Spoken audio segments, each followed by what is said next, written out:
Not only will the anti-terror Vigipirat operation remain at its highest level of alert, but we will also deploy military personnel like never seen before.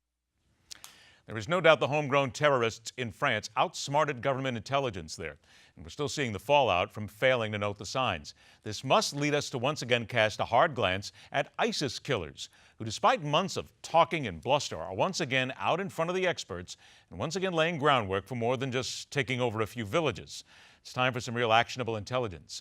Welcome back to MidPoint. Former CIA analyst and our go-to expert on such matters, Lisa Ruth, joins us here in the studio. Lisa, always a pleasure. Thanks for having me. Here we go again now. And again, it's fair to say that ISIS has sort of taken a little bit of a downturn here, but we need to point this out. What is happening in Afghanistan now is slipping under the radar, but they're now recruiting. And again, they're out in front of everybody else's intelligence. Absolutely. And it is interesting, as you say, in Afghanistan, southern Afghanistan, the government has come out and said, okay, yes, they're here. Not only are they here, they're fighting the government. They are fighting U.S. forces there, but they're also fighting the Taliban. But the government, wait a minute, stop right there. The government is saying, yeah, okay, they're here, as if they really are not doing anything at all to stop it. It is, so far we haven't seen that they are. One of my favorite facts, which you may or may not know, is who's leading the ISIS group. You know who that is? Go for it. Oh, please. I mean, I want to guess here, but my mind's going off in a million different areas. Former Guantanamo detainee. They have identified the individual who is leading the ISIS fight there as a former Taliban member who was in Guantanamo, released. He is now leading the ISIS recruitment efforts there. So again, I mean, in all seriousness, as you know, it's almost just too strange to believe. ISIS is now Iraq, Syria, Libya, and now Afghanistan? But let's get down to the countries themselves, because we'll talk about Yemen a little bit later on and what's going on there, but what are we doing to force these governments to take a solid, hard hand and go against the killers, other than just having the president or the vice president stand there and go, we're shocked and appalled? And we have a problem. Well, and it goes back, I was speaking to a colleague this morning after I knew we were going to be talking about Afghanistan, and they believe very strongly this is a military person in the region. If you remember, a few weeks ago, the new president of Afghanistan came out and said he really does not want the United States to leave. He feels very strongly that NATO needs to stay in Afghanistan.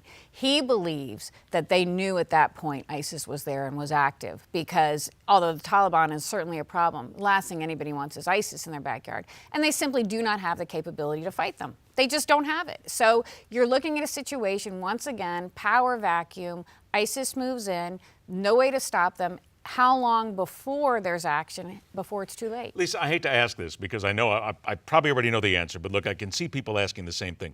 We talk about this all the time. Power vacuum, bad governments, don't know what they're doing, need American help. We're not. How do we stop this? What's the plug we need to jam into this thing to stop this from consistently happening?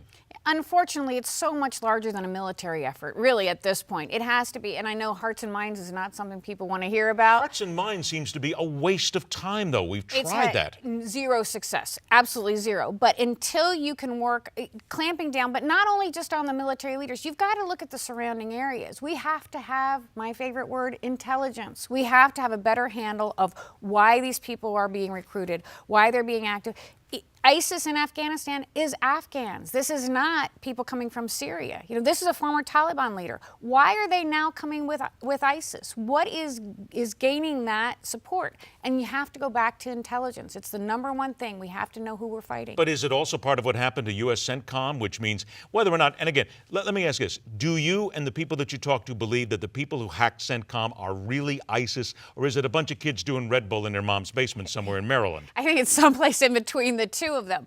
The sense is that these are jihadist sympathizers or wannabes, you know, these groupies who are coming up, but that they are kids. But the sense for right now is not that it's organized by ISIS, but much like some of these lone wolf attacks, they're people who sympathize, who have access, who have capability, and who are online. But it just shows again how far behind we are, because if indeed this is a bunch of kids or young people doing all this, They basically just defeated the U.S. military central command. And if they can do that, how far is it from the power grids? How far is it from the water systems? I can't tell you how many people we've talked to in the last 24 hours who've said this over and over again. We're behind the curve. We don't pay enough attention to it. We're going to get caught. You know it's going to happen. When the lights go out, then everybody's going to ask what happened. All right, back with more from Lisa Ruth. We turn to the real root of all terrorist issues. And the backbone America should grow, but seems unwilling to when it comes to calling these governments out. That and so much more when we continue right here on MidPoint.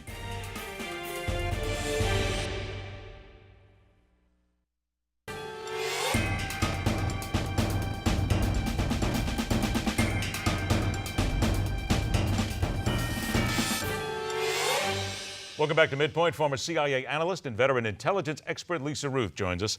I'm going to pose a question to you, and every time I bring it up, somebody says, nah, never happened, never happened. Here we go. We've got ISIS, we have Boko Haram, we have Al-Qaeda, we have Hamas. We have so many different terrorist groups that are now operating around the world.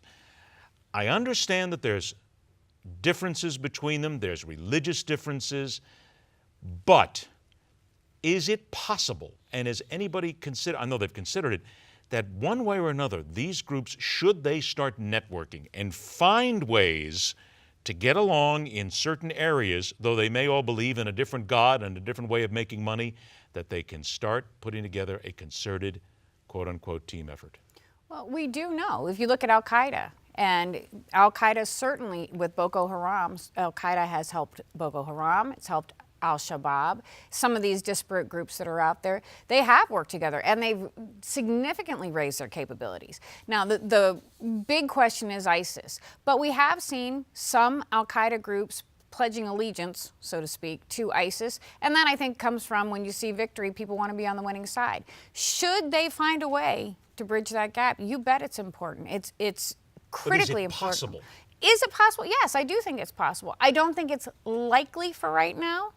But, you know, again, you and I are sitting here, how long before Baghdadi looks around and looks at what Al-Qaeda in the Arab Peninsula did or supposedly did in Paris, although now they also say some ISIS groups there, how long before he goes, if I can double my size, double my capability, what do I lose? These guys are already out there operating. Yes, it's possible. I still don't think it's likely for today, and that's because of ego.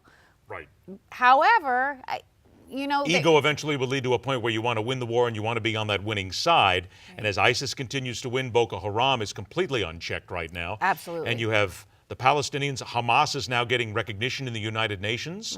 So we're getting to a point where they can win. All it will take is one madman to basically think that I can control everybody and I can bring all these factions together. You have the tentacles at work, and that's scary. Absolutely. And if you look at ISIS and you look at Baghdadi, if he is able to consolidate control and expand it, I don't think it's all that long before some of these other, at least smaller Al-Qaeda groups start kind of working their way under his umbrella.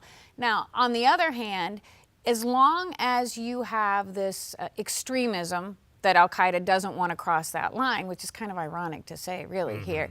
But again, I think it goes back to leadership. You're going to have to find a way, maybe a council. That's not out of the question at all. I don't think it's going to happen tomorrow, but I think you're absolutely right. It's something, back to my intelligence, we got to keep an eye here. 90 seconds. Let's go to Yemen right now, because the president of Yemen says we are a victim, not an exporter of terror. Sure, we got you. We hear it. Sorry. When, or is it possible, can the Americans say, you got to take care of your own house sooner or later here? No more financial aid. Have a nice day. Thanks for shopping. Get out of here until you get your own house in order. Why don't we just start doing something like that, or are we just too scared? I think if we do something like that, what you're doing is basically ceding the country to Al-Qaeda at that point. I'm sorry to say, they don't have the capability. Back to that conversation we have, a country on the verge of a civil war, a country with a huge vacuum. If the United States pulls out its military advisors, it stops the air raids, the bombing drone targets there, you're going to have... But it's not doing any good. No, it's not doing any good, but take a step back. And these guys, remember, bin Laden was in Yemen, and bin Laden is the one who said Yemen should be the center of this. If we don't help them, it's not working now. Without even that control on it, So should we spend less time worrying about some of the other places I've read right now and pour more of our facilities and money into Yemen militarily? Yemen is a problem, but I don't think you can say Syria is not. The problem is we're being spread very, very thinly, really, if you look across the region, where is it safe right now? Where do you feel that we can say, no terrorist threat there? If we back away for a moment, if we let down vigilance, if we let down our intelligence capabilities, you're opening it up for more terrorists. Welcome to the reality of whack-a-mole, and we're going to continue to talk about it, unfortunately. Lisa, thanks for coming in. We've scared everybody to death, but once again, we've given them the facts, and that's most important. Thanks a lot. All right. After the break, 5 years later, and the rebuilding of Haiti following a disastrous earthquake, the fallacy of the very statement that this is a country that is being rebuilt. That and so much more when we continue right here on MidPoint, where every day we question everything.